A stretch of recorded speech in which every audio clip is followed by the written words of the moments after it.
Good day po sa inyong lahat. Welcome na naman sa another episode ng ating vlog, na kung saan ang topic po natin for today ay bibigyan natin ng kasagutan at kapaliwanagan yung tungkol sa katanungan ni Sir Arceo Panumbo Gutierrez. Ayan.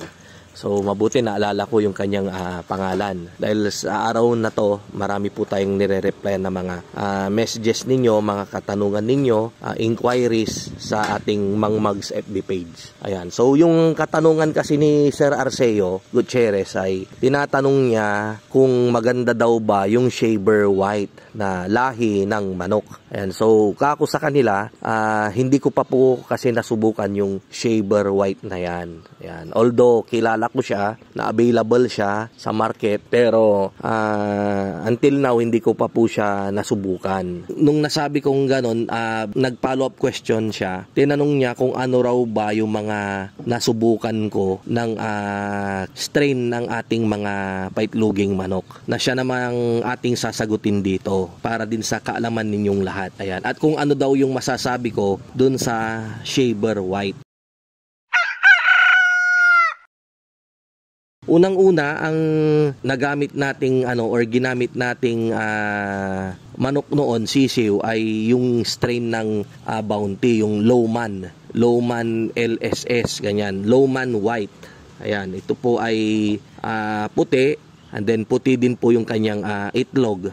Ayan, and then meron din po sila nung brown, kagaya ni yung sa decalb, may decalb white, may decalb brown. Ayan. So after kung nakapag lowman, okay naman po siya. 115 grams yung kanyang kinakain daily.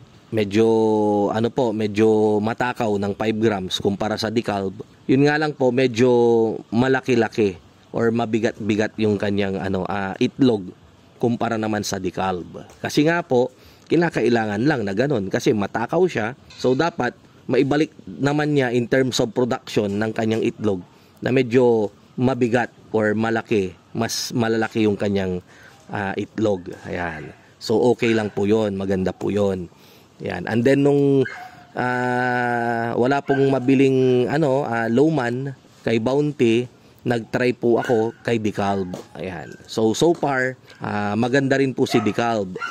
Yung ating ipapakain, 110 grams. So far, okay naman siya. Kaya lang, medyo bahagyang malit lang naman yung kanyang, itlog, or medyo magaan lang ng konti. Kumbaga, ang pino-point out ko po dito, yung, halimbawa, pag nag-umpisang mangitlog, medyo may kalakihan na kaagad. Tapos si decalb, medyo bahagyang malit siya ng konti kay sa itlog ni Bounty, ni Lowman. Kasi nga po, mas maraming kinain si tsaka big birds, di ba? Pag malaki po, mas malaki yung kanyang kakainin. Ayan. So para sa akin, okay lang naman yun.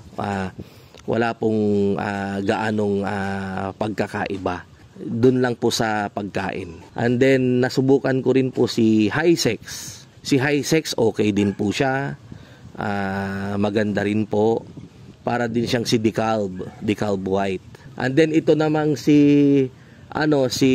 Shaver, rin po siya, para din siyang si decalb din. Base dun sa, kasi nagkakwentuhan na kami nung bet ko, tinanong ko yung comparison. Yan. Pero ang sabi niya, ganon din daw yung performance niya kay decalb. Ayan. Kaya lang hindi ko pa po talaga na-try, kaya sinasabi ko sa inyo, nagiging honest po ako sa inyo. Mahirap rin kasi yung maganda, pero pag binalikan tayo, nasubukan mo na ba? Hindi pa. Hindi rin maganda na sagot tayo ng sagot. Ayun, siguro samantalin na rin natin tong vlog natin today. Ibalik ko rin yung tanong, baka sakali po na sa mga viewers natin ay nakasubok na sila sa mga existing na may mga layer farm na, baka nakasubok na po kayo ng shaver, ay paki-comment naman po dyan kung ano yung experience ninyo at kung ano yung pagkakaiba niya, or same lang po ba sa mga ibang nagamit ninyo na manok. para magka-idea po tayo. Pero so far sa akin, pwede rin naman nating subukan yan. Wala namang problema. Yan. Kasi lahat naman po ng mga sisiw na yan ay nanggagaling po abroad. Kadalasan po nanggagaling siya ng US or sa France, ganyan. Diyan po nila binibreed yan. Tapos inaayos po nila genetically. Ayan. So masyado pong masusi yung dumadaan po yan sa sa mga laboratory, tinitignan lahat. Ang dami, masyado silang mabusisi. Pinipili nila yung best of the best. Ayan. Para in terms of all aspects ay maging almost almost perfect. Ayan. Maganda po yung kanilang performance. Ayan. Titignan po nila yung manok. Nire-record po nila yung data. Lahat po. Hindi rin nila sinasuggest sa atin na mag-breed tayo. Kasi nga raw, kapag nag-breed tayo, inbreeding na. So, hindi raw po maganda yung performance. Para sa akin, pwede naman po talaga tayong mag-breed para sa akin. Pwede yung paglaruan, di ba? May 10 kayong hen dyan, tapos lagyan nyo siya ng isa o dalawang male, tapos ipa-incubator ninyo kasi po hindi sila magdilimlim. And then palakihin ninyo. Ayan. Kung yung ang purpose nyo lang ay yung parang libangan lang. Pwede naman yan, pwede po. So sana nabigyan ko po kayo ng idea regarding doon sa katanungan ni Sir Arceo Gutierrez. Thank you po sir sa inyong katanungan at siya naman nating sinagot para ma-share din natin sa ating mga subscriber. Yan. So sa mga hindi pa po nakakapag-subscribe, paki-pindot lang po yung subscribe button para naman po madagdagan yung ating mga subscriber. Yan. Maraming salamat po. Ito po ang inyong kaibigan, ang inyong kamanukan.